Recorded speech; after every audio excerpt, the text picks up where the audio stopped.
Dari Kamis ya, setengah satu. Kamis minggu depan. Ya, tanggal 16 ini jadwalnya. Minggu ini.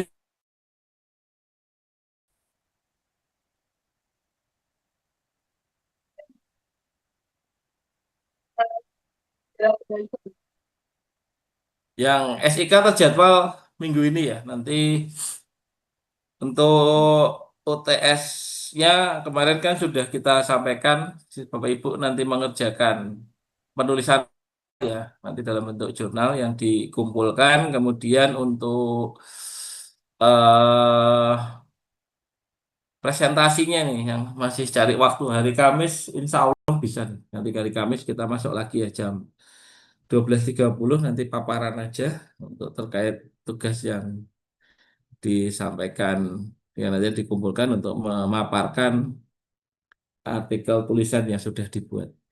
Oke, untuk kuliah hari ini saya akan sampaikan terkait materi untuk big data ya. Ada yang sudah pernah dengar big data belum? Apa itu big data, Bapak Ibu?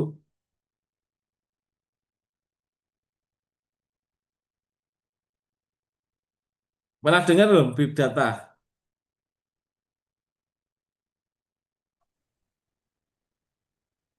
Ada yang pernah dengar belum big data? Pernah dengar saja, Pak. Apa itu ya? Yang mana yang pernah dengar apa itu big data? Izin Pak, Gih, kalau Pak Cucu, dari monggo. AKP-nya kan big besar Pak.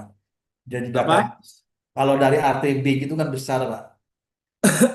Dan Data yang besar atau mungkin yang banyak begitu Pak, barangkali. ya, data yang besar dan banyak. Yang lain, monggo, Bapak Ibu.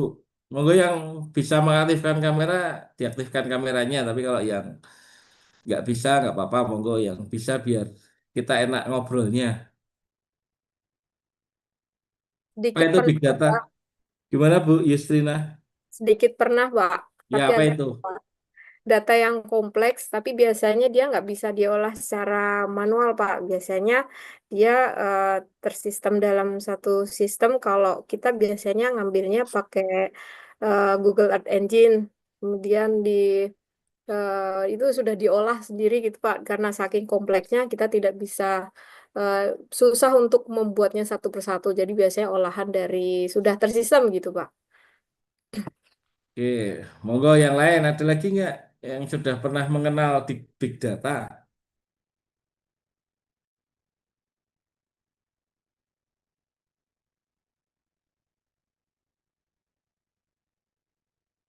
Ada lagi Bapak Ibu yang sudah pernah dengar big data?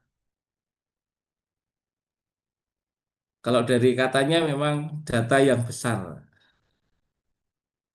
Yang besar gimana sih sebenarnya? Kok data itu bisa besar gitu? Apakah apanya kira-kira? Yang besar itu apanya sih? Apanya yang besar?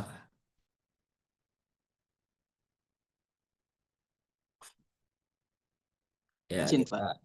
Monggo Pak Nur. Eh, kalau mendengar atau membaca pernah, cuma kalau memahami sepertinya membaca keseluruhan belum.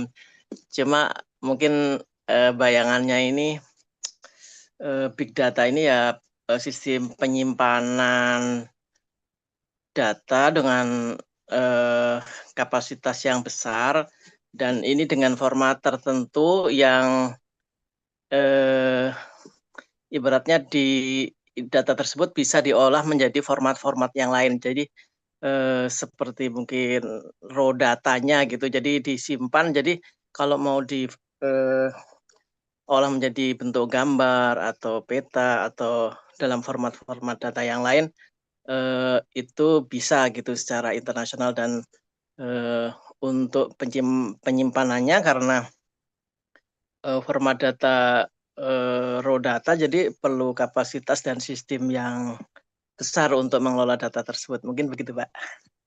Iya. Nah, kapan isu big data ini terjadi?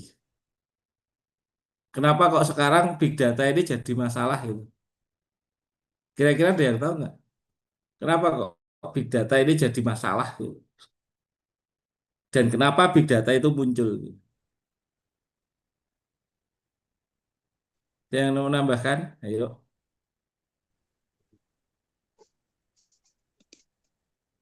Pak Cucu.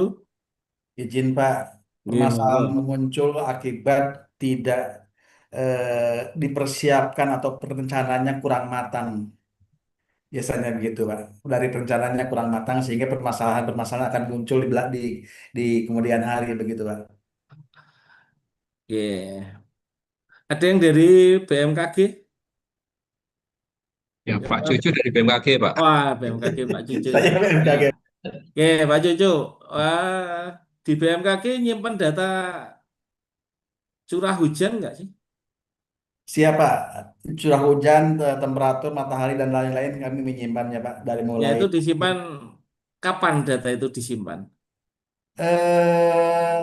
sejak lama banget sih Pak. Mungkin dulunya awalnya kan mau manual, tidak ada komputer, hanya dalam bentuk buku ataupun kertas-kertas.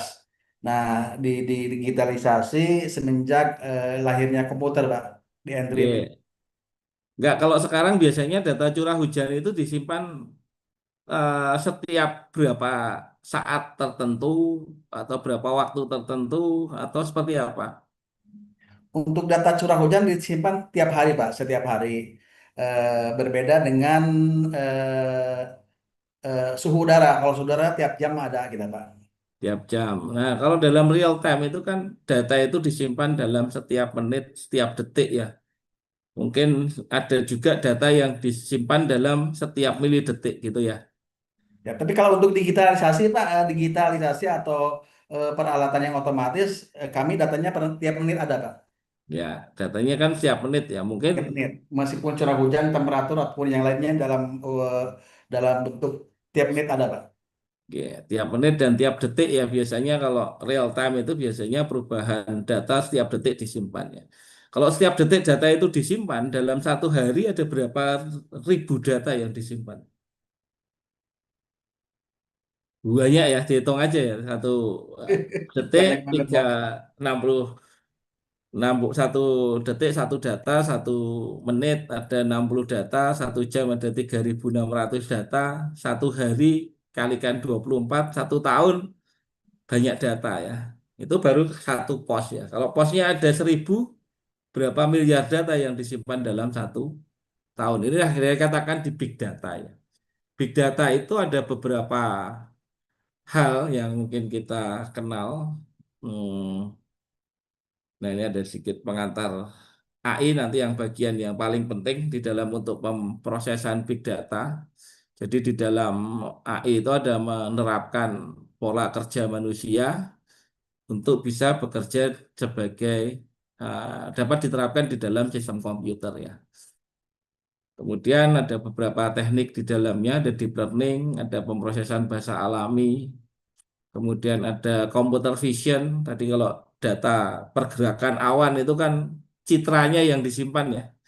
Kalau citra itu ukuran gambar kan ada resolusi ya. Resolusi itu pernah dengar nggak kata resolusi? Bapak Ibu pernah mendengar istilah resolusi? Resolusi gambar. Sering, Pernah, Pak. Apa sering itu? ukuran, Pak. Nah, ukuran ya. Ukuran gambar itu dipengaruhi oleh apa? Jumlah piksel dalam gambar ya. Kalau dalam layar komputer itu biasanya 640 kali 480 atau 1024 kali 768. Nah, itu kalau dikalikan jadi berapa? Itu adalah ukuran gambarnya, adalah pikselnya. Kemudian kedalaman piksel adalah jumlah warna yang ada di dalam piksel itu. Kalau misalnya 3 warna RGB berarti dikalikan 3. Nah, kalau kedalamannya nanti ada 64 bit ya berarti dikalikan 64 lagi. Berarti satu piksel ukurannya sangat besar. Nah, itu kalau baru satu layar komputer ya. Standar 640 kali 1024 kali 768. Bisa juga kalau data dari citra itu resolusinya lebih besar lagi. Makanya data yang disimpan dalam berupa gambar itu membutuhkan tempat penyimpanan yang sangat besar. Belum kalau berupa video. Dalam video itu dikenal adanya FPS ya, frame per second. Frame per second itu adalah jumlah gambar yang ada di dalam setiap detiknya. Kalau ada 30 fps berarti dalam 1 detik ada 30 gambar. Kalau 60 fps berarti ada 60 gambar dalam 1 detik ya. Jadi kalau satu gambar dan satu layar itu dalam jumlah yang sangat besar membutuhkan memori yang sangat besar sekali. Sebentar izin saya angkat telepon dulu.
Maaf saya lanjutkan.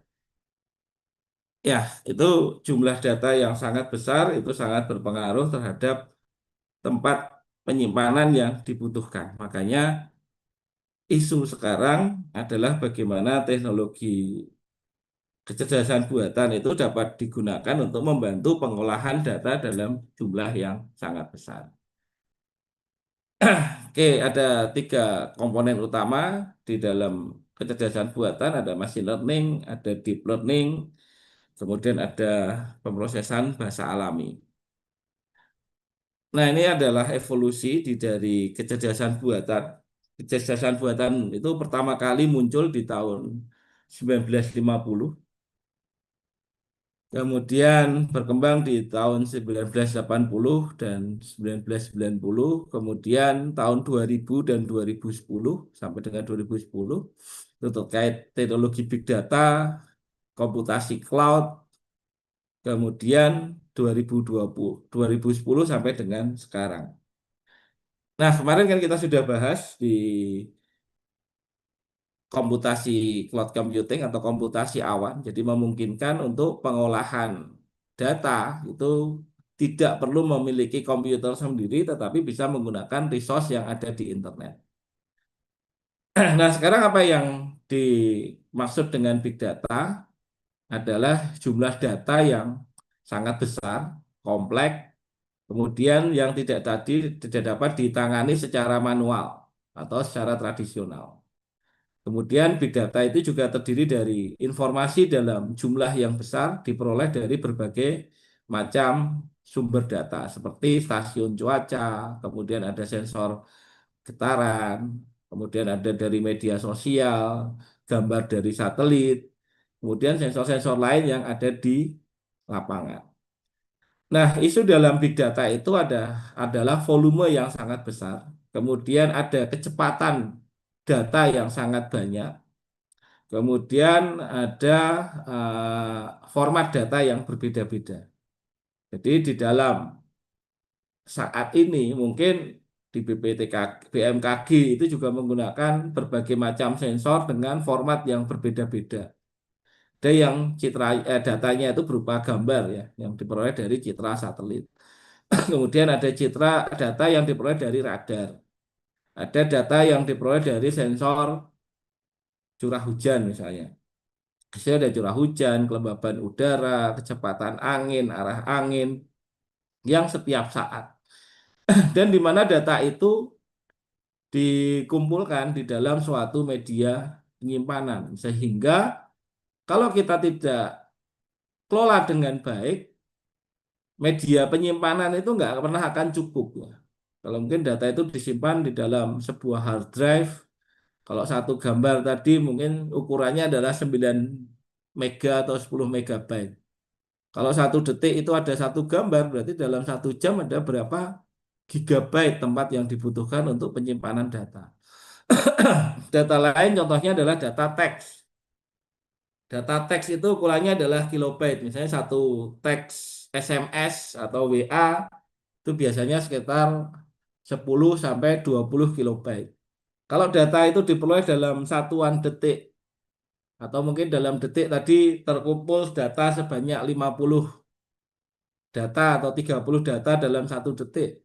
Jadi dalam 1 hari itu berapa ribu baris data yang disimpannya. Kalau kita menggunakan teknologi basis data yang konvensional seperti MySQL atau yang lain, itu tidak mampu menampung data dalam jumlah yang sangat besar. Makanya perlu pemrosesan data. Nah, maka ada 5 karakteristik dari big data, ada value, itu jumlah data yang sangat besar, bisa dari data satelit, stasiun cuaca, medsos atau kondisi bencana, kemudian ada variety dari bentuk data yang terstruktur maupun semi struktur, data yang tidak struktur, ada data video, data gambar, data tweet, kemudian ada velocity, kecepatan data, data dihasilkan dengan sangat cepat dan harus dapat diproses secara real time untuk respon yang sangat cepat. Kemudian ada veracity, kualitas data yang bervariasi. Perlu melakukan pembersihan data dan validasi untuk memastikan akurasi, dan yang terakhir adalah value, analitik untuk merubah data mentah menjadi data yang bermanfaat. Jadi kalau data curah hujan itu hanya dikumpulkan, nggak akan kelihatan polanya. Data arah angin, kecepatan angin nggak akan bisa bermanfaat kalau tidak bisa mengetahui pergerakan awan misalnya. Data citra satelit itu juga tidak bisa bermanfaat kalau hanya tidak dilakukan pemrosesan untuk mengetahui informasi yang ada, misalnya perbedaan tekanan, kemudian perubahan jumlah awan, misalnya kualitas air yang ada di dalam awan, kemudian pergerakan dan lain sebagainya. Itu tidak akan memberikan makna. Kemudian sumber data dari big data itu beraneka ragam, ada data dari satelit, kemudian dari sensor tadi, atau data dari media sosial, kemudian data dari pemerintah yang bisa berupa data database demografis, infrastruktur, catatan histori bencana, analisis resiko, dan lain sebagainya. Nah, perkembangan data kalau kita lihat, data itu bergerak sangat cepat sekali. Ya kalau Bapak Ibu punya Twitter atau enggak ya, atau Instagram atau WhatsApp dan lain sebagainya. Sebentar.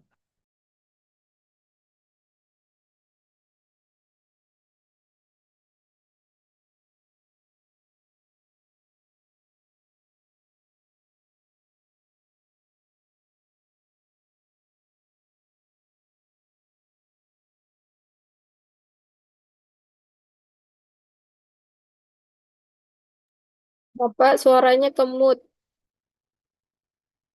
Halo Bapak. Lagi terima telepon beliau, Mbak. Oke, lanjut ya. Tadi maaf, baru terima telepon. Ah, tadi kalau Bapak Ibu pernah mendengar terkait kaitannya dengan Instagram, Twitter, atau Facebook ya, Bapak Ibu kalau lihat Facebook itu kan usernya jutaan ataupun miliaran orang ya. Kalau satu orang ngirim satu gambar aja, bisa dibayangkan berapa jumlah gambar yang disimpan oleh Facebook ya. kita upload gambar di Facebook, kemudian tweetan, Twitter, dan lain sebagainya, datanya sangat besar. Itu data yang dikumpulkan dalam jumlah yang sangat besar, termasuk data cuaca, data pergerakan satelit, pergerakan awan, dan lain sebagainya. Nah, di sini makanya dibutuhkan teknologi pendukung untuk penyimpanan, bisa menggunakan Hadoop, Distributed File System, kemudian ada penggunaan Cloud Storage Service, sudah tidak menggunakan database yang menggunakan SQL, biasanya NoSQL database, ada MongoDB, ada Cassandra, atau yang lain sebagainya. Kalau Bapak Ibu pernah mendengar ya istilah ada Cassandra, ada MongoDB, itu salah satu database yang tidak menggunakan SQL database. Biasanya digunakan untuk penyimpanan big data. Kemudian untuk pemrosesan datanya bisa menggunakan Apache Spark, kemudian MapReduce, Stream Processing, Real Time Analytics, itu yang sudah menggunakan teknologi-teknologi AI, bisa digunakan untuk penyimpanan tadi. Kemudian untuk mining, penambangan data, data itu dikelompokkan, dipilah-pilah sesuai dengan pola-pola tertentu. Untuk analitiknya, untuk menampilkan data-datanya. Untuk visualisasi, bisa menggunakan Tableau atau Plotly. Atau bisa kalau yang punyanya Google itu kalau Bapak pernah menggunakan Studio, apa ya namanya, kan Visual Studio, dia Google Studio, di situ ada untuk melakukan analitik, penampilan, visualisasi untuk mendeteksi pergerakan awan misalnya, kemudian untuk melihat pola-pola tertentu, eh,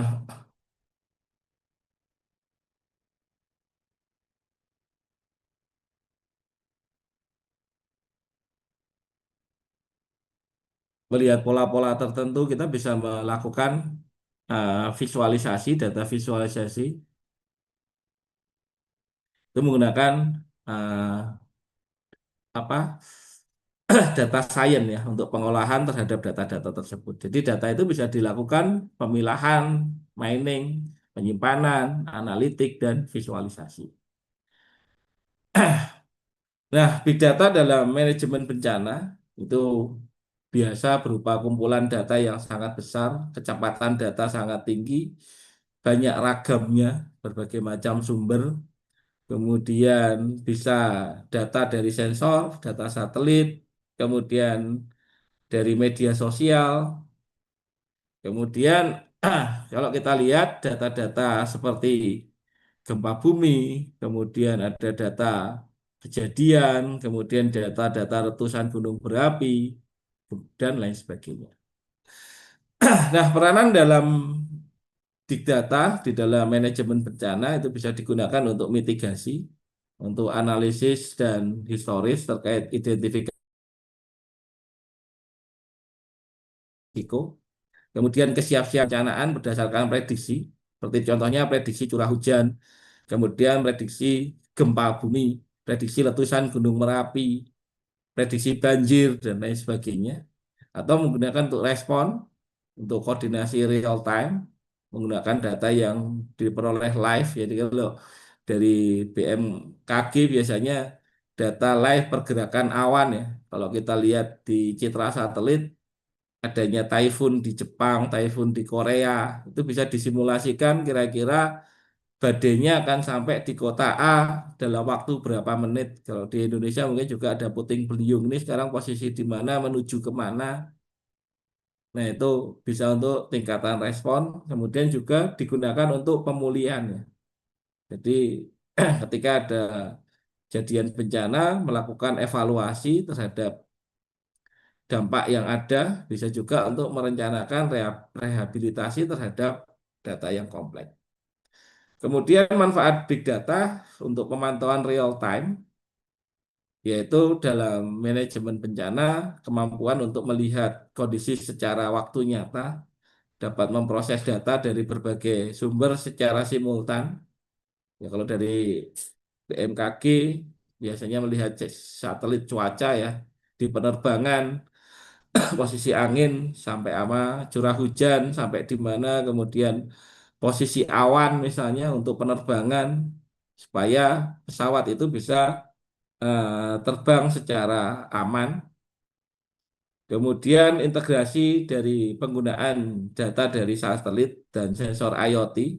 Saya tadi kalau curah hujan, kelembaban udara, tekanan udara dari citra satelit memperoleh posisi awan, gumpalan awan, kemudian perbedaan perubahan tekanan, prediksi pergerakan awan dan lain sebagainya, sehingga bisa memberikan laporan ya untuk melihat keadaan-keadaan tersebut dan dapat divisualisasikan secara real time dan untuk dimanfaatkan di dalam pengambilan keputusan. Kemudian prediksi bencana dengan penggunaan big data dilakukan untuk pengumpulan data historis, data-data masa lalu untuk melihat pola cuaca dan kondisi geologis. Kita juga bisa melakukan analisis pola, melihat tren dan korelasi menggunakan algoritma machine learning. Kemudian untuk prediksi, model untuk peramalan, bisa menggunakan data time series, data kejadian sebelumnya dengan data-data yang diprediksi untuk kejadian yang akan datang. Kemudian bisa digunakan untuk peringatan dini. Peringatan dini biasanya diperoleh dari hasil prediksi ya.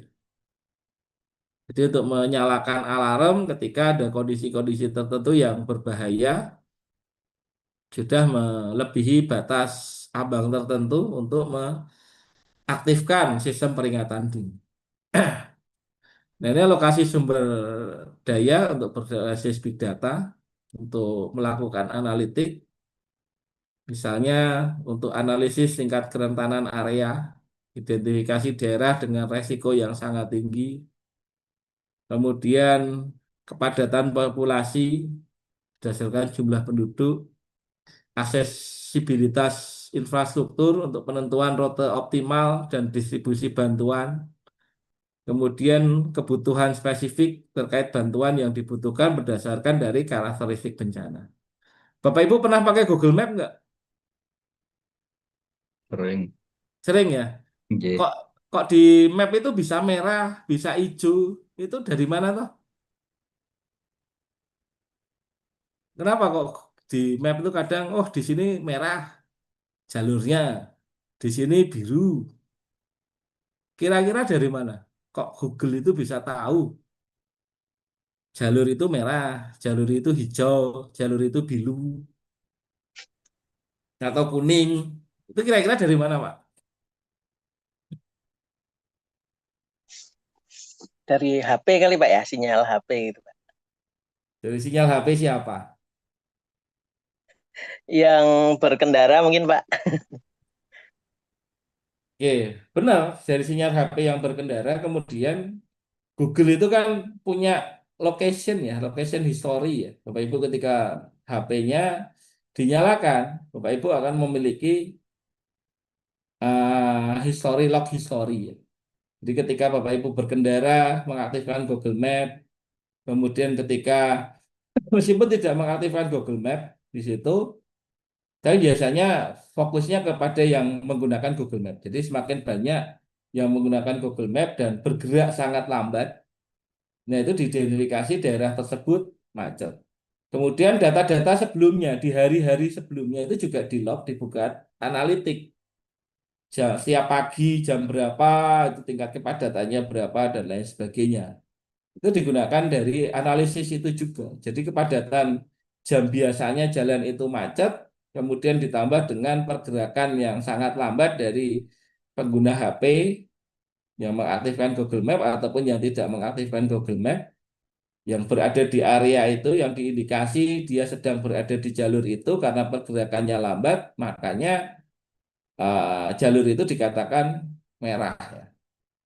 Nah, sekarang pengguna HP itu berapa ya? Kalau ada di lampu merah ya mungkin bisa ratusan bahkan ribuan orang ya yang melewati pada saat yang mungkin hampir bersamaan, ya kan? Satu orang sekarang rata-rata punya satu atau dua HP, ya kan? Ketika dia berada di dalam satu mobil ada 5 orang, berarti Google mencatat ada 10 koordinat yang berada di area itu. Kalau ada 500 mobil atau 200 mobil, berarti berapa jumlah data yang disimpan. Itu kalau tidak dilakukan analitik dan pemrosesan data yang sangat besar, Google akan kolaps itu. Karena hampir setiap orang datanya akan diambil dan digunakan untuk melakukan prediksi kemacetan lalu lintas. Itu yang terjadi ketika Bapak Ibu, kenapa kok di Google Map itu bisa merah, bisa hijau, bisa kuning, bisa biru misalnya. Nah itu karena kecepatannya ya, pergerakannya. Kalau di situ pergerakannya lambat, orang berada di area itu dalam hitungan berapa detik atau berapa menit, maka di jalur itu sangat padat. Itulah yang dilakukan untuk proses analitik, untuk mengetahui tingkat kemacetan dan lain sebagainya. Nah itu sebenarnya juga bisa digunakan di dalam teknologi-teknologi yang lain, misalnya untuk pencarian jalur yang tersingkat dan lain sebagainya. Kemudian bisa digunakan untuk penilaian kerusakan pasca bencana. Jadi setelah bencana terjadi, membandingkan citra satelit misalnya, citra sebelum terjadinya tsunami di Aceh seperti apa, setelah terjadi tsunami, datanya dikumpulkan, dilihat perbedaannya. Mana yang berubah, mana yang rusak, bisa cepat diidentifikasi. Mengidentifikasi bangunan yang hancur, menghitung luas area yang berdampak, memperkirakan jumlah pengungsi, kemudian prioritas terhadap tim SAR, misalnya untuk melihat jalur-jalurnya masihkah bisa dilewati atau tidak, strategi untuk pemulihan bisa jangka pendek maupun jangka panjang. Kemudian memungkinkan untuk komunikasi publik dengan big data, dengan media sosial. Sekarang ini kan kalau Bapak Ibu pakai Twitter itu ada trading Twitter ya. Trading Twitter itu salah satu analitik sebanyak apa topik-topik itu disampaikan, maka sekarang sedang ngetren misalnya terjadi banjir di mana. Nah, informasi dalam jumlah yang sangat besar kejadian tertentu bisa digunakan untuk memahami situasi saat ini. Kemudian bisa untuk sistem peringatan massal, jadi penggunaan aplikasi SMS berbasis BTS ya. Kalau Bapak Ibu mungkin di Jepang, peringatan tsunami itu dikirimkan dengan SMS. Misalnya terjadi, Bapak sedang berada di lokasi pantai tertentu, begitu ada gempa yang terjadi di situ, Bapak Ibu akan langsung terima SMS, terjadi gempa, mohon untuk segera menjauh dari bibir pantai karena Bapak Ibu terkoneksi di BTS yang dekat dengan pantai sehingga resiko terjadi kenanya sangat besar. Nah, itu kalau di beberapa negara itu ada sistem peringatan dini yang mengirimkan pesan melalui SMS. SMS-nya dasarnya dari apa? Location yang diidentifikasi dari BTS operator tertentu. Bisa juga menggunakan WhatsApp. WhatsApp mempunyai koordinat dari handphone. Kita punya koordinat terdaftar di handphone nomor tertentu, secara otomatis WhatsApp akan terkirim. Itu bisa dimanfaatkan untuk sistem peringatan secara massal. Jadi sistem peringatan dini itu tidak harus berbasis sistem, tapi bisa berbasis dari teknologi yang ada di sekitarnya. Ya. Kalau kalau biasa kita kenal mungkin kalau ada peringatan tsunami alarmnya nyala gitu. Nging gitu. Atau tiba-tiba di masjid ada notifikasi yang mengirimkan agar masyarakat bersiap siaga apabila di pinggir pantai, tapi juga bisa melalui pesan singkat yang dikirimkan melalui SMS. Jika masyarakat itu berada di lokasi yang bahaya, dia akan menerima notifikasi tertentu. Kemudian ada crowdsourcing, jadi pengumpulan laporan dari masyarakat untuk verifikasi dan validasi kondisi yang ada di lapangan. Kemudian manfaat kecerdasan buatan dalam manajemen bencana, yaitu penggunaan teknologi AI untuk simulasi proses manusia di dalam kebencanaan, seperti machine learning untuk prediksi, deep learning untuk analisis citra, natural language processing untuk memproses laporan tekstual, dan computer vision untuk interpretasi visual. Kemudian teknologi AI juga bisa untuk belajar dari data historis, mengenali pola yang kompleks, membuat prediksi terkait kejadian bencana. Nah, kemudian analitik prediksi ini dapat untuk memproses dataset dalam jumlah yang besar, bisa untuk memprediksi cuaca ekstrim, untuk pola atmosfer, meramalkan badai siklon, dan lain sebagainya. Analisis resiko longsor, kombinasi dari data geologis, curah hujan, topografi, kemudian ada forecasting banjir untuk pemanfaatan AI untuk prediksi banjir dari curah hujan dan kondisi sungai. Mungkin dari BMKG nanti bisa bercerita bagaimana proses memprediksi dari data-data yang ada, kemudian pemrosesan terhadap data itu dan bagaimana dia menjadikan sebuah prediktif untuk melihat pergerakan awan, perkiraan terjadinya tsunami, typhoon atau yang lain sebagainya. Biasanya kalau kita kadang mendapatkan info dari BMKG perubahan cuaca ekstrim di wilayah Yogyakarta, peningkatan suhu yang sangat besar dan lain sebagainya dikarenakan bla bla bla dan lain sebagainya. Itu bisa menggunakan teknologi AI. Kemudian penilaian kerusakan dengan computer vision dari akuisisi citra yang diperoleh dari satelit, kemudian melakukan pemrosesan awal untuk peningkatan kualitasnya, kemudian ada deteksi objek untuk mengidentifikasi bangunan dan jalan serta infrastruktur, kemudian klasifikasi kerusakan menggunakan algoritma deep learning untuk mendeteksi kerusakan-kerusakan yang terjadi. Kemudian yang terakhir adalah pembuatan laporan. Kemudian pengambilan keputusan secara otomatis, misalnya untuk mengoptimalkan rute evakuasi, menghitung rute evakuasi yang optimal berdasarkan kepadatan lalu lintas, kondisi jalan, kerusakan yang terjadi, kemudian alokasi dari tim respon untuk distribusi otomatis tim SAR ke lokasi dan prioritas untuk penanganan serta manajemen persediaan, misalnya optimasi untuk distribusi bantuan logistik dan kebutuhan ketersediaan. Nah, ini untuk natural language processing atau pemrosesan bahasa alami, bisa analisis dari media sosial untuk mengukur respon masyarakat, melakukan ekstraksi terhadap postingan dari Twitter, Instagram, atau yang lain, kemudian membuat pemrosesan laporan darurat, mengklasifikasikan laporan secara otomatis, mengekstraksi informasi dari kejadian-kejadian, melakukan analisis berita, memverifikasi hoax misalnya, ada turn back hoax dan lain sebagainya, itu adalah penggunaan pemrosesan bahasa alami untuk mendeteksi hoax terhadap berita. Dia akan membandingkan berita-berita dari media-media resmi. Kemudian ada chatbot ya, untuk layanan 24 jam.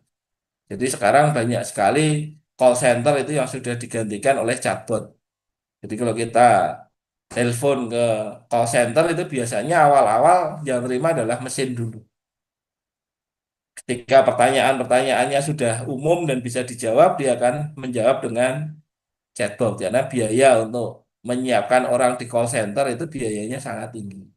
Makanya untuk mencepat-cepat respon, kemudian untuk memberikan pelayanan yang lebih cepat, biasanya beberapa perusahaan itu sudah menerapkan sistem chatbot atau asisten virtual untuk memberikan jawaban atas pertanyaan-pertanyaan tertentu.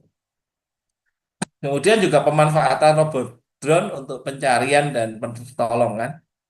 Drone yang digunakan untuk pencarian, sehingga pemanfaatan drone itu bisa menjelajah ke area-area yang berbahaya.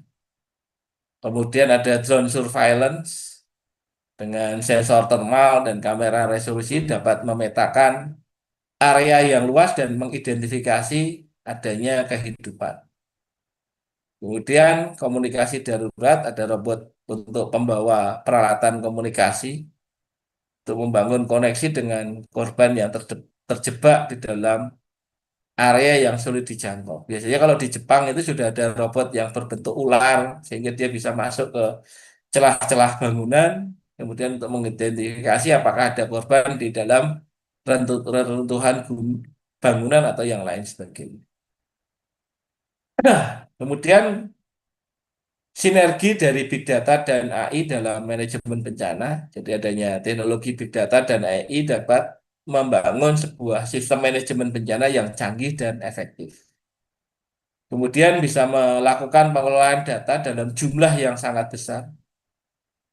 Kemudian dengan adanya Big Data yang menyediakan volume, variety, dan velocity data yang dibutuhkan, maka AI dapat mempunyai kemampuan untuk melakukan analitik, prediksi, kemudian dapat melakukan perubahan format data menjadi informasi, kemudian juga bisa membantu pengambilan keputusan.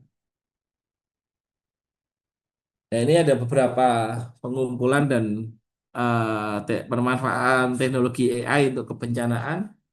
Ada model AI untuk analitik, pemrosesan, pembiayaan, dan prediksi. Ada satelit, ada sensor lapangan, ada media sosial, ada data pemerintah, ada platform terintegrasi. Nah, pemberdayaan prediktif dengan data pemrosesan, menyiapkan data dan analitik dengan menggunakan feature engineering dan normalisasi. Kemudian ada predictive modeling menggunakan teknologi deep learning untuk memproses berbagai macam data untuk menghasilkan prediksi secara multidimensi. Biasanya hanya 2 dimensi, bisa diprediksi secara 3 dimensi dengan pengenalan pola, pattern recognition, untuk mengidentifikasi pola-pola tertentu dari data historis untuk membangun baseline data model. Kemudian ada real-time forecasting, peramalan, prediksi kontinu dari berbagai macam data yang diperoleh dari sensor atau berbagai macam sumber-sumber yang dapat dipercaya. Kemudian analisis real time untuk respon cepat, streaming data. Jadi AI itu memiliki kemampuan untuk menganalisis aliran data yang diperoleh dari sensor untuk mengidentifikasi anomali dan pola yang mengidentifikasi kejadian bencana. Seperti kalau di Gunung Merapi itu ada beberapa sensor yang dipasang, ada sensor seismik untuk mendeteksi gempa permukaan atau dalam perut gunung, kemudian gempa guguran untuk mengukur deformasi perut gunung sehingga bisa diprediksi kejadian kapan gunung itu akan meletus dalam waktu yang tertentu. Kemudian sistem peringatan dini menghasilkan peringatan berdasarkan threshold. Kemudian dynamic respon, jadi AI menyesuaikan strategi respon berdasarkan dari kondisi real time serta pengoptimalan dari sumber daya yang dinamis. Respon otomatis berbasis AI bisa digunakan untuk aktivasi protokol darurat. Jadi penggunaan AI untuk respon berdasarkan dari jenis dan skala bencana yang terdeteksi. Kemudian koordinasi multi agen mengkoordinasikan respon antar lembaga dengan mengoptimalkan pembagian tugas berdasarkan kapasitas dan lokasi masing-masing. Kemudian juga dimanfaatkan untuk manajemen komunikasi, untuk komunikasi publik, menyebarkan informasi yang akurat dari berbagai macam channel yang sesuai dengan targetnya. Nah, misalnya dia adalah implementasi sistem peringatan dini gempa. Ini dari Indonesian Earthquake Early Warning System, INATES, itu menggunakan AI dan Big Data dalam peringatan dini gempa di Indonesia.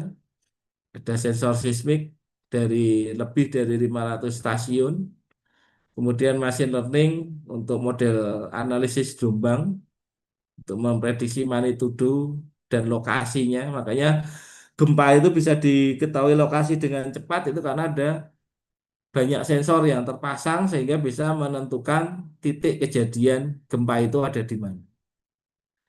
Kemudian ada multi channel alert untuk peringatan dini melalui SMS. Kemudian impact resource assessment memprediksi area dampak berdasarkan dari historical data. Jadi pola gerakan gempanya bisa terlihat, kemudian area-area mana saja yang memiliki dampak kerusakan dan bisa diidentifikasi lokasinya. Jadi kalau kita lihat gambar dari stasiun-stasiun itu bisa mengetahui ketika ada gempa akan teridentifikasi di mana sumbernya.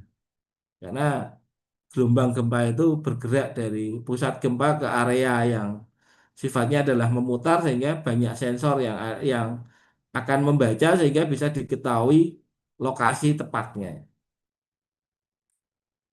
Kemudian implementasi prediksi untuk mitigasi banjir dari pengumpulan data curah hujan, level sungai, kemudian pemrosesan AI untuk hidrologi berbasis machine learning, kemudian risk assessment menghitung resiko, kemudian alert preparation untuk mengaktifkan peringatan dan koordinasi persiapan evakuasi, kemudian real time response, monitoring continue berdasarkan kondisi yang ada di lapangan. Kemudian implementasi penilaian kerusakan pasca tsunami. Ini adalah dari kasus di Sulawesi tahun 2018 memanfaatkan AI untuk asesmen kerusakan. Sebelumnya database infrastruktur, kemudian citra satelit dengan resolusi tinggi, kemudian digital elevation model, model elevasi digitalnya. Setelah itu dilakukan computer vision untuk melihat kerusakan dari citra satelit menggunakan algoritma metode deteksi, kemudian melihat model dari tsunami, ketinggian tsunami, pembuatan laporan populasi yang terestimasi, area yang perlu ditindaklanjuti, pembagian kinerja untuk pembagian tugas tim SAR, mengoptimalkan tim medis, mengoptimalkan logistik, kemudian tempat-tempat shelter yang bisa dimanfaatkan. Contoh lain untuk implementasi monitoring kebakaran hutan bisa menggunakan deteksi satelit dari Modfish dan FIRS, mendeteksi hotspot thermal setiap 3-6 jam, AI analisis menggunakan computer vision untuk menganalisis citra area yang terbakar dan dengan tingkat akurasi 95%. Weather integration mengintegrasikan dengan data cuaca, misalnya arah angin, pergerakan angin, kecepatan angin, untuk mengetahui perkiraan sebaran kebakaran yang mungkin terjadi. Otomatis untuk peringatan dini, mengirimkan peringatan secara otomatis ke pemadam kebakaran, kemudian koordinat-koordinat prioritas yang bisa digunakan untuk menyegah luasnya sebaran dari kebakaran tersebut. Kemudian bisa digunakan untuk respon koordinasi, mengoptimalkan AI untuk menggunakan pesawat untuk melakukan penyiraman terhadap lokasi-lokasi kebakaran dan melakukan akses untuk kendaraan bisa masuk ke lokasi tertentu. Contoh lain, implementasi media sosial untuk data mining, implementasi pemrosesan bahasa alami untuk analisis sentinen, misalnya pengumpulan data yang diperoleh dari posting di Twitter, Facebook, Instagram dengan menggunakan keyword disaster atau geolocation, kemudian konten klasifikasi, melakukan pengelompokan berdasarkan dari tingkat urgensinya, tingkat informasinya, dan tingkat kredibilitasnya. Kemudian ada location extraction dengan geotagging dan lokasinya, kita bisa diidentifikasi lokasinya, memetakan informasi berdasarkan dari lokasi koordinat, melakukan verifikasi dari berbagai sumber, pengecekan fakta dengan menggunakan algoritma tertentu untuk melakukan verifikasi terhadap informasi yang diterima. Kemudian emergency dispatch, yaitu melakukan routing terhadap laporan yang sudah diterima untuk prioritas yang akan dilakukan. Kemudian keunggulan dari Big Data dan AI itu bisa meningkatkan respon, jadi peningkatan respon bisa rata-rata 4 jam menjadi 1 jam. akurasi prediksi, kemudian efisiensi alokasi sumber daya, kemudian yang terakhir adalah pengurangan biaya operasional. Kemudian peningkatan keselamatan publik yaitu dengan penggunaan AI bisa memberikan peningkatan signifikan dalam aspek keselamatan seperti early warning system, optimasi untuk evakuasi, komunikasi secara real time, dan peringatan dini. Jadi peringatan dini yang disesuaikan dari lokasi tertentu. Sebagai contoh, itu ada kejadian teman ya, dia tinggal di apartemen di Eropa. Pada saat itu dia sedang masak ikan asin ya, goreng gereh ya, atau goreng terasi. Ketika dia selesai masak, tiba-tiba pintunya didobrak oleh petugas pemadam kebakaran. Ternyata ketika menggoreng terasi tersebut, asapnya memicu terjadinya alarm kebakaran di apartemen tersebut. Nah, tiba-tiba setelah kejadian itu dia didenda 400 US dollar. Kenapa kok banyak sekali? Ternyata sistem peringatan dini di apartemen itu tidak hanya ke petugas kebakaran saja, tetapi dia juga menghubungi kepolisian, dia juga menghubungi rumah sakit. Jadi ketika terjadi bencana di suatu apartemen, itu petugas kepolisian, pemadam kebakaran, dan rumah sakit itu sudah standby di lokasi tersebut. Tanpa perlu adanya koordinasi, nanti ambulannya datang kalau ada korban dan lain sebagainya. Tidak.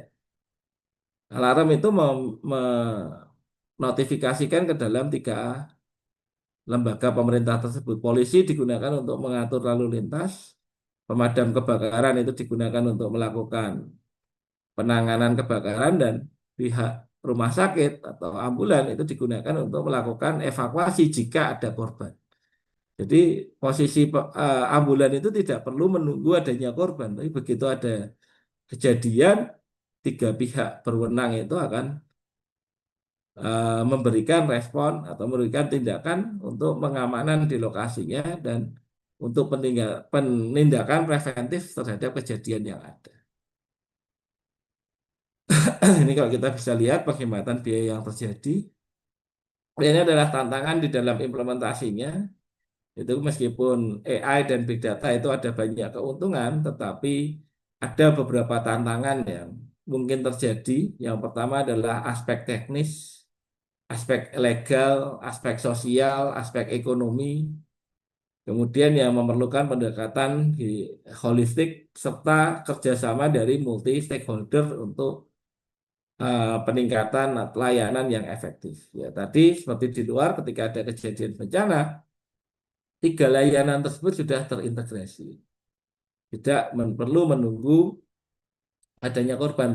Terkadang di kita adalah proses birokrasi itu sangat sulit dan membutuhkan biaya yang sangat besar. Kemudian ada tantangan privasi dan keamanan data.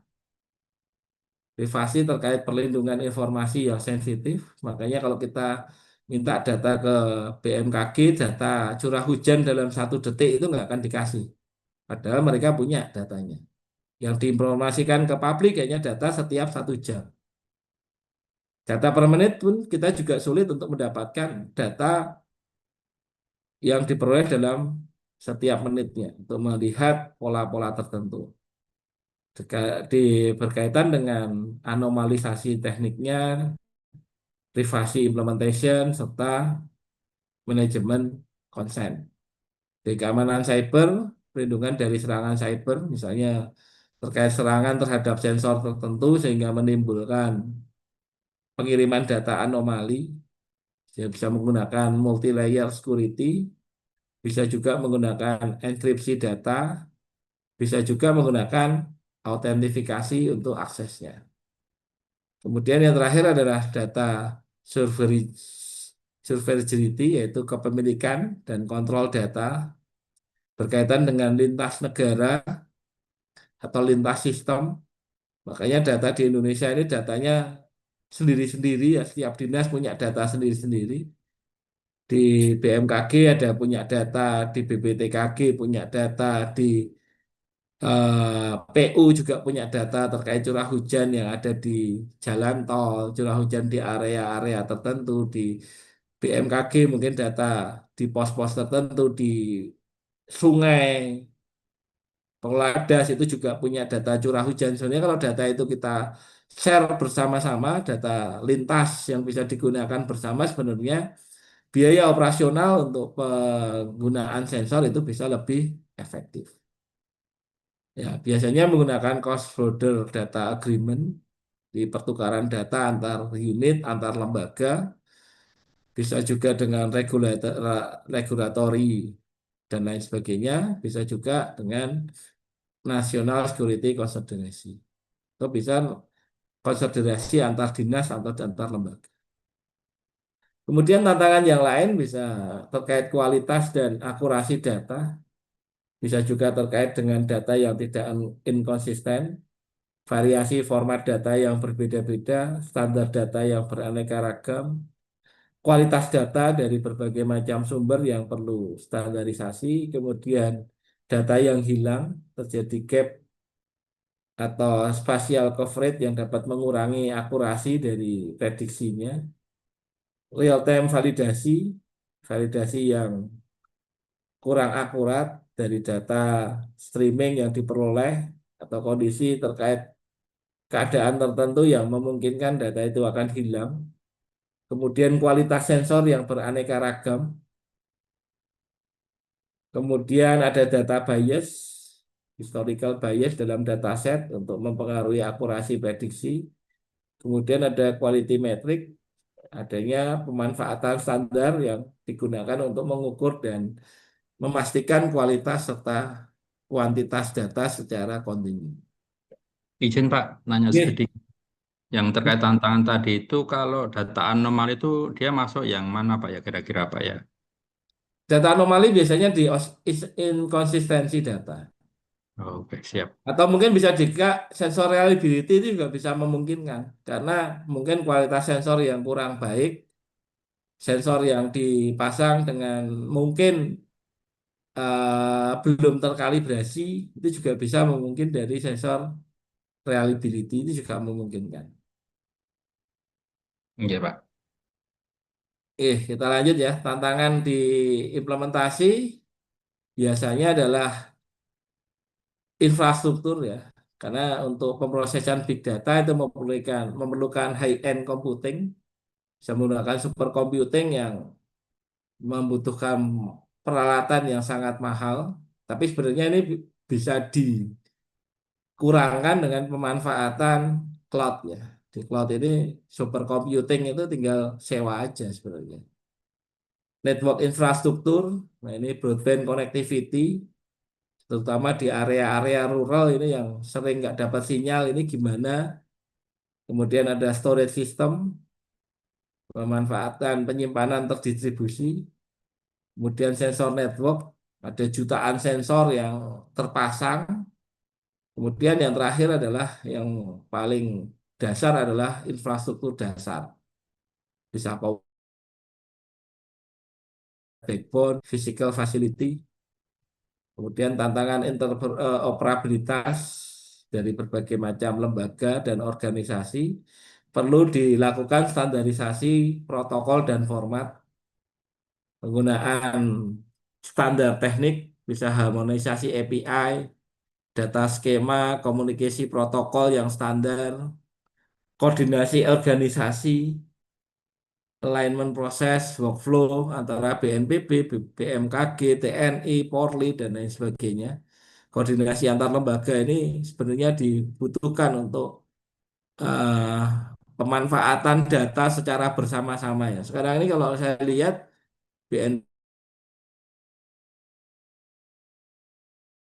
TNI, Polri punya data sendiri, DAS punya data sendiri, BPTKG punya data sendiri, sehingga sebenarnya tidak efisien di dalam pemanfaatan teknologi yang ada. Sharing ya sebenarnya data itu.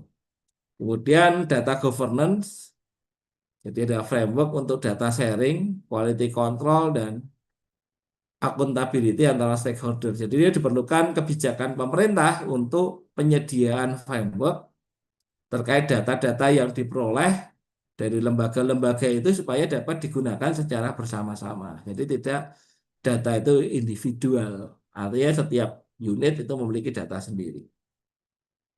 Nah, strategi untuk mengatasi tantangan yang pertama adalah regulatory framework atau framework regulasi. Jadi ada dia pengembangan peraturan terkait data privasi, cyber security, interoperabilitas, kerjasama antar lembaga yang mendukung untuk disaster management, kemudian public-private partnership, jadi kolaborasi dengan sektor swasta dan lembaga-lembaga pemerintah untuk sharing infrastruktur. Sekarang ini sebenarnya sudah ada pemanfaatan BTS bersama ya. Jadi sekarang operator itu tidak membangun BTS sendiri-sendiri, tapi satu BTS itu bisa digunakan oleh banyak operator. Nah, sebenarnya ini juga bisa dimanfaatkan untuk kebencanaan. Jadi sensor-sensor yang berada di lokasi-lokasi tertentu itu bisa menggunakan kerjasama kolaborasi untuk pemanfaatan infrastruktur jaringan komunikasi datanya. Kemudian capacity building, program training, edukasi terhadap departemen pemerintahan, staf teknis, dan masyarakat untuk pengembangan sistem peringatan dini atau memasukkan sistem peringatan dini di dalam kurikulum universitas atau yang lain sebagainya. Kemudian kerjasama internasional dengan beberapa negara-negara untuk pendapat perolehan dana atau yang lain sebagainya. Berikut untuk masa depan Big Data dan AI. Jadi dengan adanya teknologi IoT, kemudian sistem komunikasi berbasis jaringan 5G, quantum computing, dan advanced AI untuk manajemen bencana yang lebih luas lagi. Penggunaan teknologi seperti digital twin, augmented reality untuk pembelajaran, teknologi blockchain untuk sistem keamanan data, itu memungkinkan untuk peluang-peluang baru di dalam meningkatkan kesiapsiagaan masyarakat dari bencana alam. Jadi edukasi menggunakan augmented reality, kemudian pemanfaatan teknologi blockchain untuk pertukaran data dan integrasi data dan lain sebagainya. Ya, mungkin itu aja. Kalau ada pertanyaan, dipersilahkan. Bagaimana artificial intelligence dan big data itu bisa memberikan di dalam kebencanaan, ada beberapa isu yang mungkin nanti bisa kita diskusikan terkait kepemilikan data ya. Sekarang ini kepemilikan data itu kan kalau saya lihat ya, mungkin kalau dari sisi Bapak Ibu saya nggak tahu. Kalau saya lihat itu setiap dinas itu punya data sendiri ya. BMKG punya data sendiri, BPTKG punya data sendiri, TNI Polri punya data sendiri terkait informasi cuaca, data curah hujan, ketinggian air, ketinggian sungai. Itu kalau saya lihat dari DAS itu juga pasang sensor ketinggian air. BPTKG pasang sensor ketinggian air untuk banjir lahar dingin. Data cuaca itu juga kalau kita lihat beraneka ragam. Yang data curah hujan aja BMKG nyimpan, DAS nyimpan, BPTKG nyimpan. Padahal lokasi yang dipantau sama itu kan sebenarnya tidak efektif. Nah, mungkin nanti Bapak Ibu bisa memberikan penyampaian kepada pengampu kepentingan supaya ya efektif pertukaran data itu bisa efisien, bisa dimanfaatkan oleh semua pihak yang berwenang. Kampus juga bisa memanfaatkan untuk riset, untuk pengembangan teknologi-teknologi yang ramah lingkungan atau yang murah ya. Kalau sensor curah hujan itu kalau beli dari luar berapa ratus juta itu. Kemarin saya buat aja mungkin lebih murah dengan biaya yang udah saya investasikan mungkin bisa sekitar 10 juta sudah optical rain recorder, kemudian apa data curah hujan itu bisa real time per detik, nanti bisa dibuat sistem prediksi, analitik menggunakan teknologi AI sehingga teknologi pengolahan big data itu bisa lebih murah dan bisa lebih efektif. Monggo Bapak Ibu kalau mau sharing atau mau ada yang ditanyakan dipersilakan. Izin Pak. Oke, monggo Pak Cucu. nimbrung aja barangkali ini, Pak. Terima kasih Pak waktunya. Barangkali topik siang ini cukup menarik terkait dengan data, karena data ini suatu hal yang sangat penting, mengingat perkembangan teknologi ke depannya ya yang terus meningkat begitu. Betul sekali apa yang disampaikan tadi oleh Bapak terkait dengan strategi. Strateginya, salah satu strateginya itulah kerjasama pertukaran data atau dengan stakeholder yang lain. Contohnya dulu waktu ada tsunami di Banten, itu yang disalahkan BMKG karena BMKG tidak memberikan informasi tsunami kepada warga. Sedangkan BMKG tidak mendapatkan sumber datanya karena sumber gempa, sumber tsunami itu bukan berasal dari gempa, tapi dari reruntuhan gunung gitu kan ataupun eh, material. Nah, akhirnya kan dari peristiwa itu BMKG melakukan kerjasama dengan BPMGG pertukaran data sehingga bisa dimanfaatkan oleh kedua belah pihak. Nah, hal itu juga tidak mudah, Pak, tidak mudah karena semua instansi itu eh, memiliki standar masing-masing, memiliki proyek masing-masing. Barangkali ini juga suatu tantangan juga, apalagi yang disampaikan tadi Bapak, peternakan hujan ini dimiliki oleh beberapa instansi yang barangkali harus harus diintegrasikan supaya memang pemanfaatannya lebih lebih lebih optimal gitu. Nah, terkait dengan penyimpanan data, ada yang di cloud, ada yang di itu, ada yang ini, terus tentunya memiliki kerentanan, memiliki resiko-resiko yang besar juga dari penyimpangan, dari gangguan siber, dari gangguan dan lain-lain. Semua bentuk penyimpanan baik di Google, baik di cloud ataupun di hard disk ataupun dalam hard copy, semuanya mempunyai risiko-risiko yang masing-masing. Nah, barangkali yang akan saya tanyakan nih Pak Awang ini terkait dengan tantangan ke depannya untuk menyelamatkan, untuk memberikan suatu rasa nyaman data kita itu akan aman. Itu ada strategi apa kira-kira Pak yang bisa kita gunakan, misalnya ataupun software apa yang sehingga data itu aman? Makasih Pak. Oke, kalau kaitan dengan aman atau tidak aman itu banyak faktor yang menyebabkannya. Bisa dari teknologinya atau bisa dari manusianya. Kalau dari teknologi, saya rasa tempat penyimpanan data atau teknologi penyimpanan data itu selalu melakukan updating ya terhadap sistem security-nya, ya kan?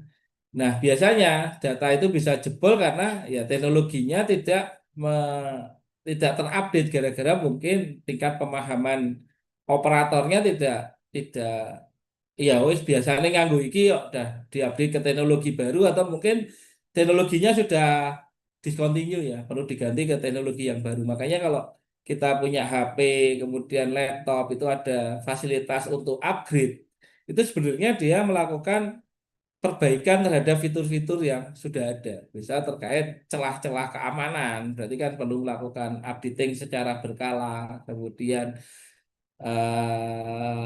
perbaikan terhadap celah-celah yang mungkin muncul dan lain sebagainya. Itu yang bisa dianalisis. Kalau saya rasa kalau kesalahan dari teknologi itu biasanya nanti dari pihak penyedia layanan itu sudah menjamin terhadap kerentanan-kerentanan yang terjadi. Kemudian perlu edukasi terhadap operator ya, orang-orangnya kan perlu kita edukasi. Terkadang password itu ditempel di ruangan, ya kan, disimpan di dalam dompet atau password ATM ditempelkan di belakang ATM-nya. Begitu ATM-nya hilang, ya duitnya hilang semua. Nah, itu kan juga perlu edukasi terhadap masyarakat yang sebagai pemegang data-data tersebut ya. Terkadang ya dia lupa nyatet di kertas, kemudian kertasnya itu jatuh, hilang, ditemu orang lain, diketahui alamat IP-nya dicuri dan lain sebagainya, itu mungkin terjadi juga. Kemudian nah, nanti untuk terkait untuk penyatuan data ya sebenarnya perlu kebijakan dari pusat ya. Sebenarnya kalau kebijakan itu dari lembaga, dari unit ya akan sulit. Kalau saya ya seperti kalau kalau nggak salah di Jepang itu layanan kebencanaan itu sudah terintegrasi ya. Jadi entah itu dari BMKG, entah itu dari BPTKG, gunung, pengawas hujan, tsunami dan lain sebagainya itu datanya memang udah di-sharing. Jadi ada kebijakan dari pemerintah untuk melakukan data yang terbuka tidak berbasis proyek ya. Kalau berbasis proyek ya sulit. Ini berbasis proyek ya semua. Ini proyek saya kok. Kamu kok memanfaatkan data itu gitu. Nah, sebenarnya kalau memang itu kebijakan dari pemerintah untuk penanganan bencana yang sudah terintegrasi, harusnya pemerintah yang menyediakan basis data layanannya, pemerintah yang menyediakan penetapan format standarisasi datanya sehingga berbagai macam lembaga itu tinggal mengakses data-data tersebut.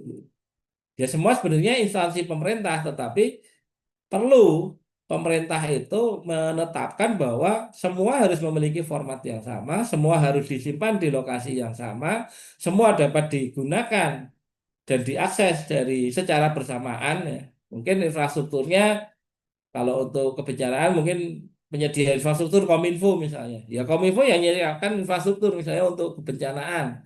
Basis data ya Kominfo yang menyediakan storage-nya, keamanan tanggungan Kominfo. Kalau data hilang Kominfo yang tanggung jawab dan lain sebagainya. Nah itu regulasi-regulasi pemerintah seperti itu yang perlu disampaikan agar data itu bisa terpusat dan dapat diakses secara bersama-sama sehingga efisiensi di dalam penggunaan anggaran bukan basisnya adalah proyek tapi basisnya untuk peningkatan keselamatan, keamanan atau yang lain. Kalau menurut saya seperti itu sih, Pak. Mungkin ada yang lain yang mau nambahkan silakan atau mengomentari dari pertanyaan Pak Cucu tadi silakan. Makasih Pak. Karena ini nggak akan pernah selesai. Mungkin kalau ada pandangan dari Bapak Ibu yang dari dinas lain terkait eh, big data atau penggunaan data atau yang lain sebagainya silahkan.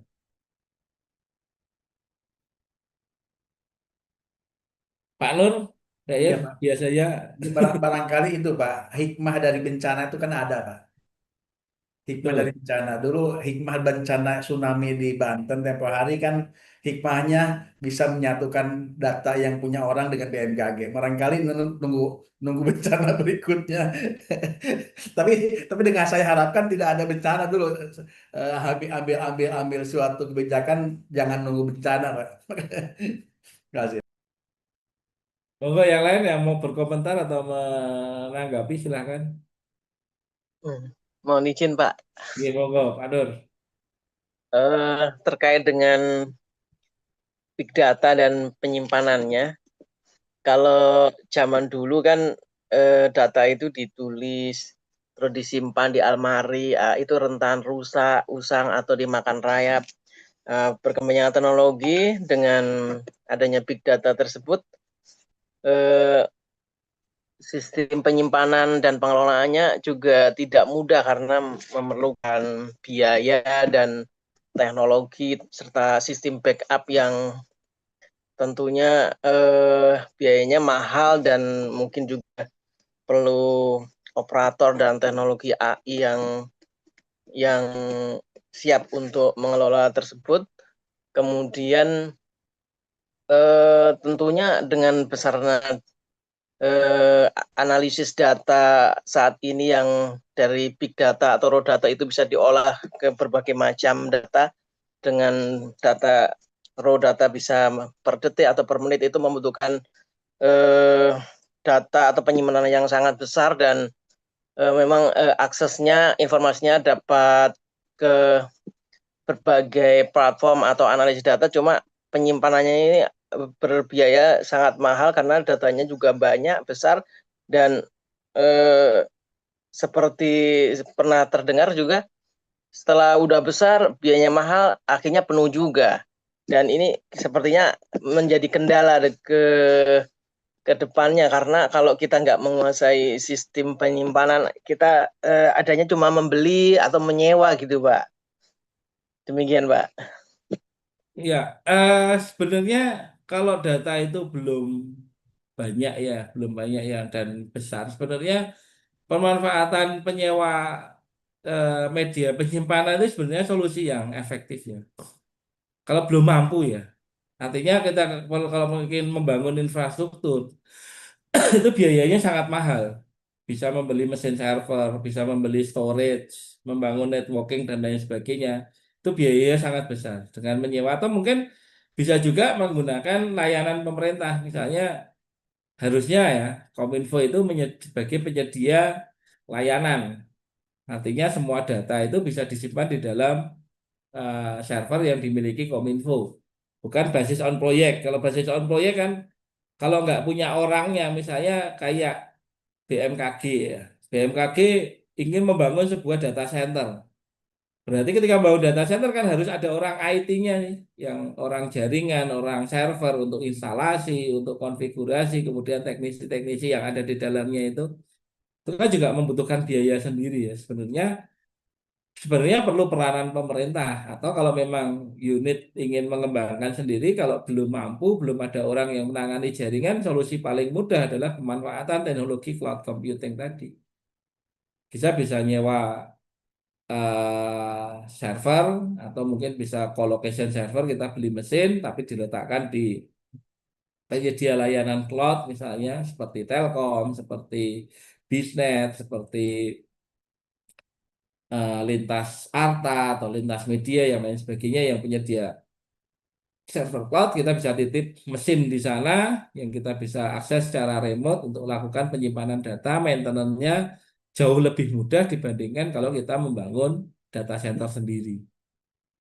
Kalau menurut saya seperti itu sih. Sekarang ada teknologi cloud yang bisa dengan mudah untuk kita peroleh. Biasanya keamanan itu terjadi karena tidak adanya pemahaman terhadap individu tersebut atau individunya atau operatornya ternyata tidak mempunyai keahlian di bidang teknologi, tiba-tiba nyewa server. Nah, servernya nggak dikonfigurasi terkait untuk keamanan dan lain sebagainya, itu ya percuma saja gitu. Makanya perlu pemahaman di bidang teknologi informasi ketika membangun sebuah data center atau memanfaatkan media yang ada itu bisa terkonfigurasi dengan baik. Gitu Pak Nur. Atau mungkin ada yang lain yang mau menanggapi silahkan.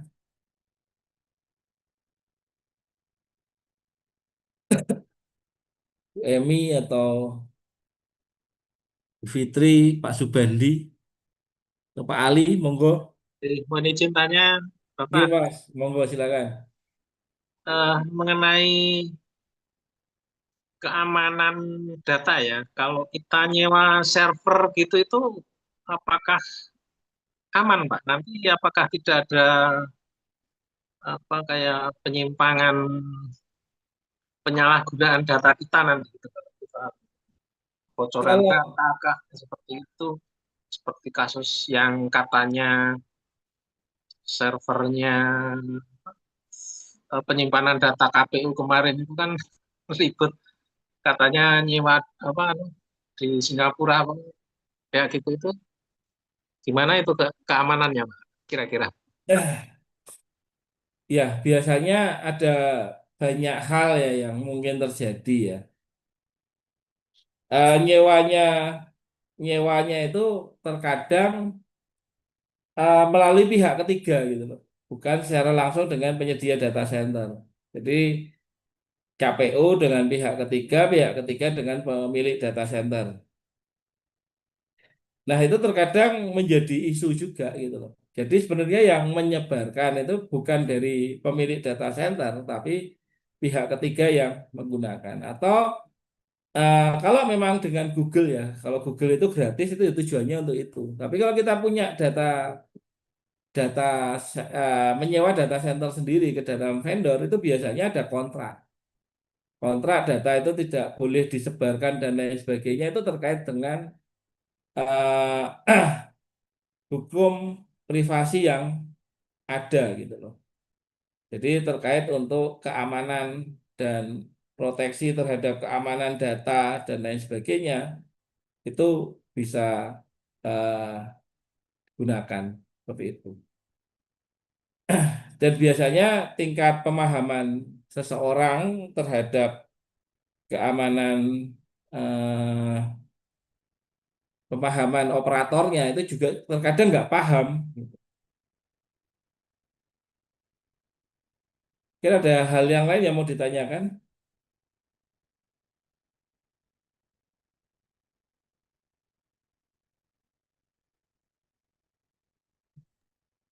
Pak, izin bertanya Iya, untuk monggo.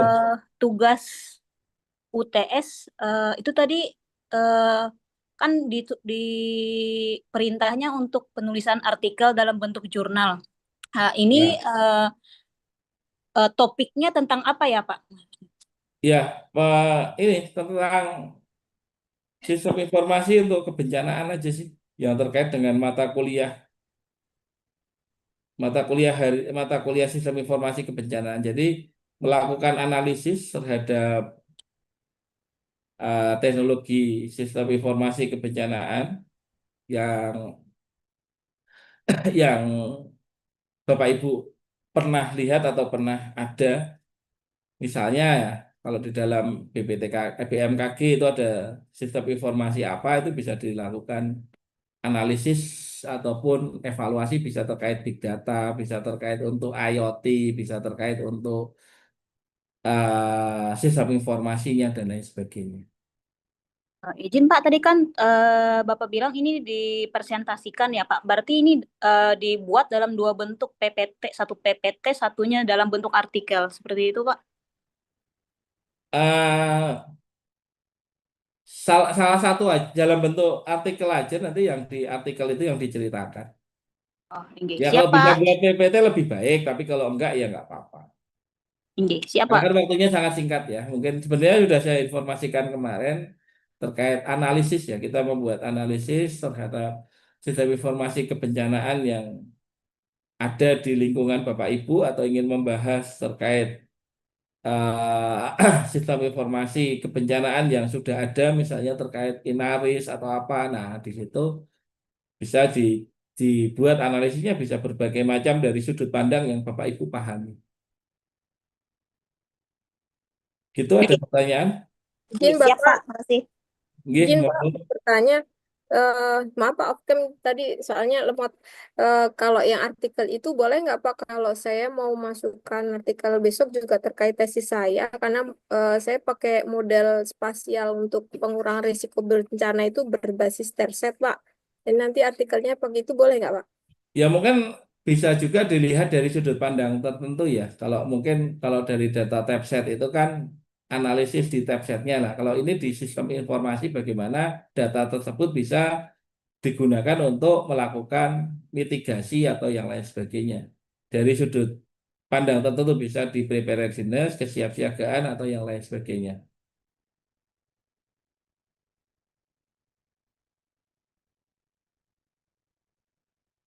Ya Pak. Ya, ada yang lain?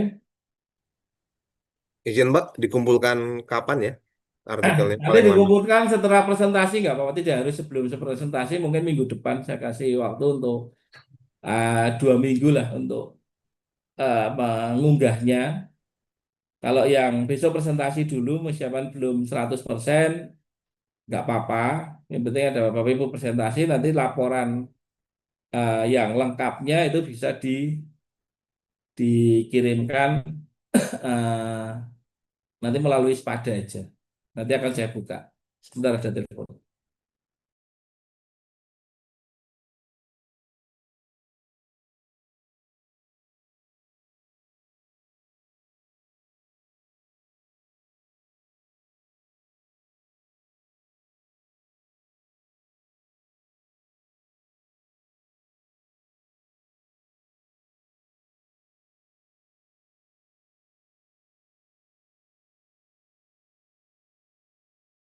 Oke, monggo yang lain ada yang mau ditanyakan? Cukup? Kalau cukup mungkin bisa aktifkan kamera, kita presensi dulu.